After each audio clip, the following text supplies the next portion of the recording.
करना पड़ेगा सर इसमें। अकेले बड़ा माला हुआ था, बड़ा माला। तस्वीरें दिखा रहे हैं आपको, ये देखिए कर्पूरी जी के ऊपर माला अर्पण करेंगे और भारत रत्न जो इन्हें मिला है उसको लेकर के ये ऊपर अकेले जा रहे हैं। तेजस्वी जी जा रहे हैं और अख्तरुल इस्लाम शाहीन जो है मुख्य सचेतक हैं। आलोक मेहता जो पूर्व मंत्री है वो, राज्यसभा सांसद संजय यादव। ये तस्वीरें हम आपको दिखा रहे हैं किस तरह से।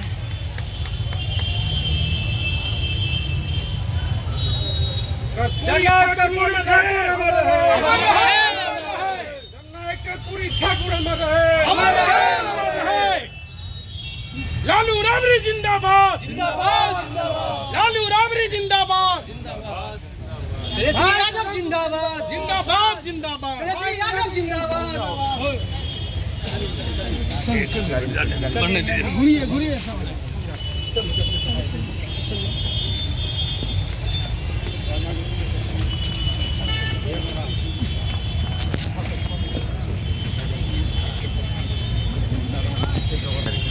क्या मकसद है सर इस यात्रा का? देखिए, ये कार्यकर्ता दर्शन संवाद हम लोगों का पूरे बिहार में कार्यकर्ताओं से होने जा रहा है और पहला जो कार्यक्रम है कार्यकर्ताओं से दर्शन और संवाद का, वो समस्तीपुर की धरती से रखा।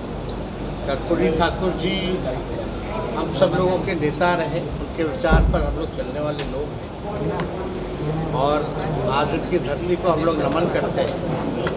और सभी कार्यकर्ताओं से हम लोगों को संवाद करना है, अपनी बात नहीं बल्कि उनकी बात को हम लोग सुनने आए। हम लोगों की कोशिश है कि कार्यकर्ताओं से मिलकर के जो ज़मीनी हकीकत है, ख़ास तौर पे जो बिहार के लोगों की जो ज़मीनी जो समस्याएं हैं उसको और अच्छे तरीके से हम लोग जाने पहचाने, ताकि बेहतर आपको जो रिपोर्ट जो मिलता है बिहार की स्थिति क्या है, बिहार के लोगों की स्थिति क्या है, समस्या क्या है, जो ज़मीन पे जो कार्यकर्ता रहता है उससे बेहतर कोई जानता नहीं है। तो हम लोगों की कोशिश है कि साथ ही साथ सारी समस्याओं को तो सुने ही, लेकिन अपने पार्टी के संगठन को भी हम लोग मजबूत करें। और हमारी व्यक्तिगत इच्छा रही कि कार्यकर्ताओं से डायरेक्ट जो है हम उनसे पहचान बनाएं, उनसे जुड़ें, ताकि जो भी कार्यकर्ताओं की जो समस्या रही कि कार्यकर्ता जो है पार्टी के रीढ़ होते हैं और कई कार्यकर्ताओं ने पूरा जीवन जो है अपने पार्टी को दिया है, तो मेरा फ़र्ज़ बनता है कि उनकी बात को सुने, उनसे जुड़े, उनको सम्मान हम लोग देने का काम। साथ ही साथ ज़िले में जा रहे हैं तो हर एक, चाहे ब्लॉक अध्यक्ष से लेकर पंचायत अध्यक्ष तक, जो भी कार्यकर्ता है उनसे हमारा मिलने का कार्यक्रम है।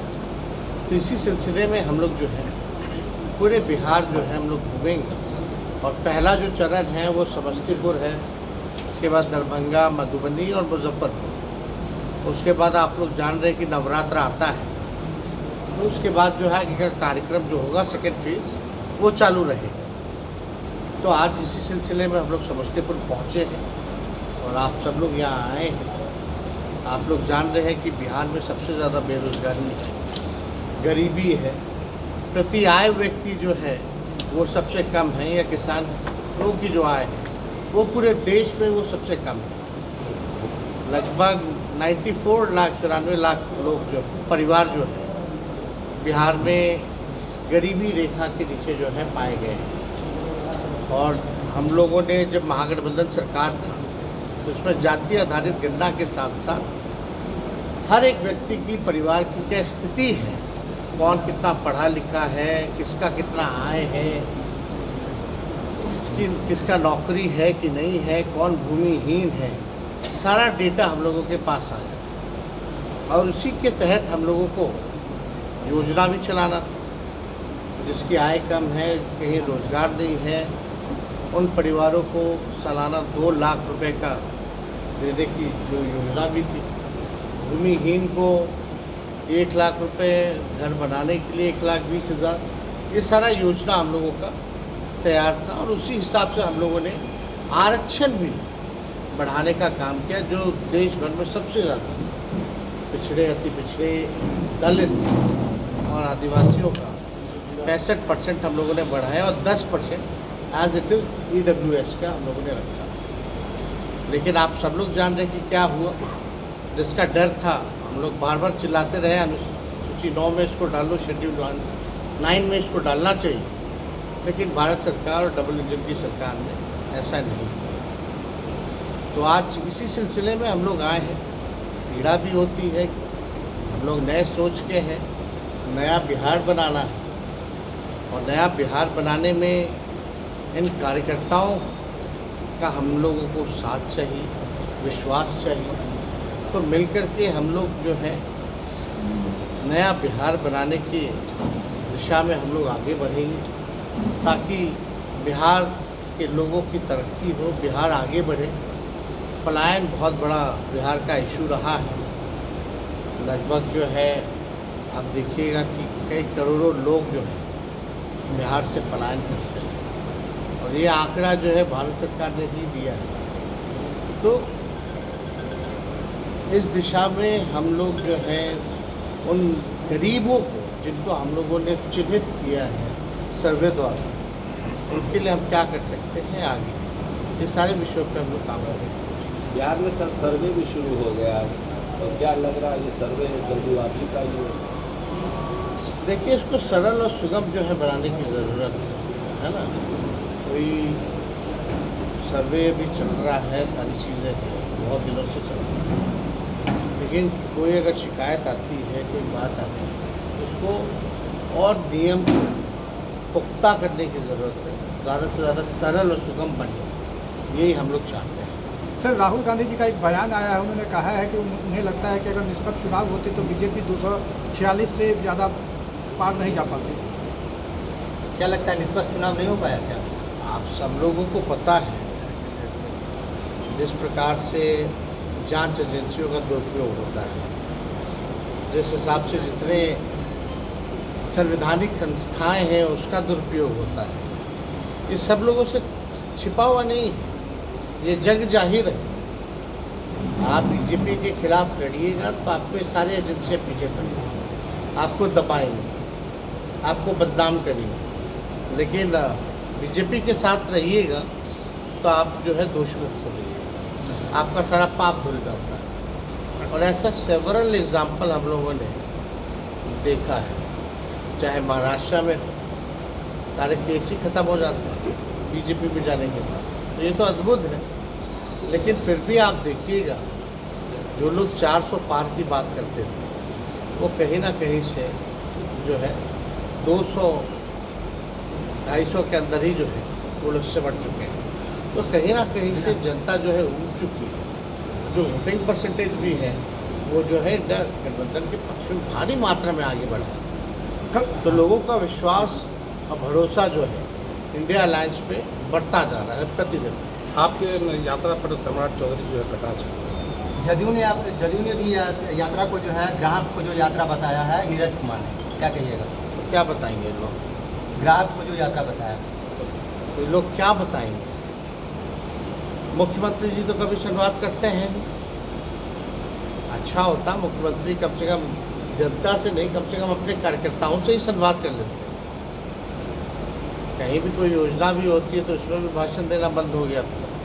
कोई कार्यक्रम तो 4 लोग हैं, उन्हीं के आगे पीछे घूमते रहते हैं, बंद कमरे में रहते हैं। अब जो आदमी नहीं निकलेगा, जो राज्य का मुख्यमंत्री है, तो अब उस पर क्या टिप्पणी की जा सकती है? तो देखिए, कटाक्ष हो, गाली हो, जिनको जो देना है वो देते रहे, उससे कोई फ़र्क पड़ने वाला नहीं है। लेकिन जो अपनी जिम्मेवारी है, जो अपना काम है, उसको तो हम करते रहेंगे। और कौन क्या कह रहा है, क्या नहीं कह रहा है, बिहार में इतना अपराध बढ़ गया है, दिन दहाड़े गोली मार दी जा रही है, घर में घुस के गोली मार दी जा रही है। मुख्यमंत्री का इकबाल खत्म हो चुका है। आप देखिएगा पूरी तरीके से भ्रष्टाचार हो रहा है। ब्लॉक हो, थाना हो, लगातार जो है भ्रष्टाचार चल रहा है। सर्वे की बात की जा रही है, उसमें भी बड़ा शिकायत आ रहा कि उसमें भी पूरा भ्रष्टाचार चल रहा है। तरह तरह की बातें हैं और मुख्यमंत्री जो है वो चुप है। हर एक मुद्दे को लेकर के चुप रहते हैं। चाहे वक्फ बोर्ड का मामला हो, चाहे क्रीमी लेयर का मामला हो, चाहे आरक्षण जो हम लोगों ने बढ़ाया था उसको 9वीं सूची में डालने का मामला हो, लेटरल एंट्री का मामला हो, तो वो उनकी पार्टी जो करे करे।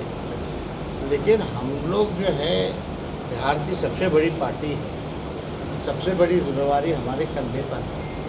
और हम लोगों ने जो 17 महीने जो काम किया वो आज तक जो है किसी सरकार ने नहीं किया। चाहे 5 लाख सरकारी नौकरी देने का हो, चाहे तालमी मरकज़ हो, या आपके टोला सेवक हो, सभी लोगों के आय को हम लोगों ने जो है मानदेय को हम लोगों ने दुगुना करने का काम किया। आरक्षण बढ़ाया, हम लोगों ने जाति आधारित गणना कराई, IT पॉलिसी बनाई, स्पोर्ट्स पॉलिसी बनाई, टूरिज़्म पॉलिसी बनाई। नियोजित शिक्षक जो कई सालों से आंदोलन कर रहे थे उनको हम लोगों ने जो है राजकीय कर्मी का दर्जा देने का काम किया। तो कई ऐतिहासिक काम हम लोगों ने किए हैं जो किसी से छुपा नहीं है, और केवल मात्र 17 महीने में। तो हम लोग जो है जो कहते हैं वो करते हैं। कुछ लोगों का दिलचस्पी जो है कुछ ना कुछ, अब निकले हैं तो कुछ ना कुछ तो बोलेंगे ना। नहीं निकलेंगे तो बोलेंगे, निकलेंगे तो बोलेंगे, कुछ भी करेंगे तो लोगों को तो बोलना काम है, बोलते हैं। अभी जो बीपीएससी शिक्षकों की बहाली हुई है उसमें भी बड़ा घोटाला हुआ है, उसको लेकर क्या कहिएगा? हुआ है, बड़ा फर्जी बड़ा हुआ है। लेकिन हम लोग के हटने के बाद तो पेपर लीक हो गया, उसके बाद नीट का भी पेपर लीक हो गया। कार्रवाई किस पे, कौन है दोषी आप बताओ, हम पूछना चाहते हैं। जिन युवाओं के भविष्य के साथ खिलवाड़ हुआ, आखिर दोषी कौन है, किसको सजा मिली? लगातार पुलिये गिर जा रहे हैं। बड़े बड़े पुल जो है एक बार नहीं 3-3 बार गिर रहे हैं। कौन है दोषी? तो कहीं ना कहीं से अपराधियों को और भ्रष्टाचारियों को सरकार जो है संरक्षण दे रही है। लेकिन जो है सब लोग मस्त हैं, सबको मलाई खाना है, सत्ता में रह कर के काम कुछ करना है नहीं। जब से बीजेपी और ये डबल इंजन की सरकार बनी है, 2 उप मुख्यमंत्री हैं, दोनों का एक ही काम है, दिन भर हमको गाली देना। एक काम बता दो जो 2 उप मुख्यमंत्री ने, एक ही काम बता दीजिए जो दोनों ने एक काम किया हो।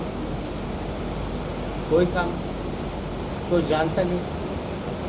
दोनों में कंपटीशन है, कौन हमको लालू जी को ज़्यादा से ज़्यादा गाली देगा। इसी के आधार पे वो लोग सत्ता पाना चाहते हैं।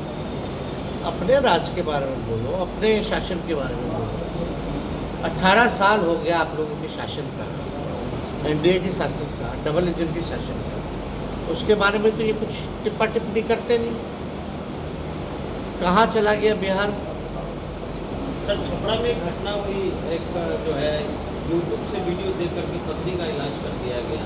छपरा में एक घटना, मरीज की मौत भी हो गई। आप में रह चुके हैं, अभी क्या हालात कैसे देखते हैं?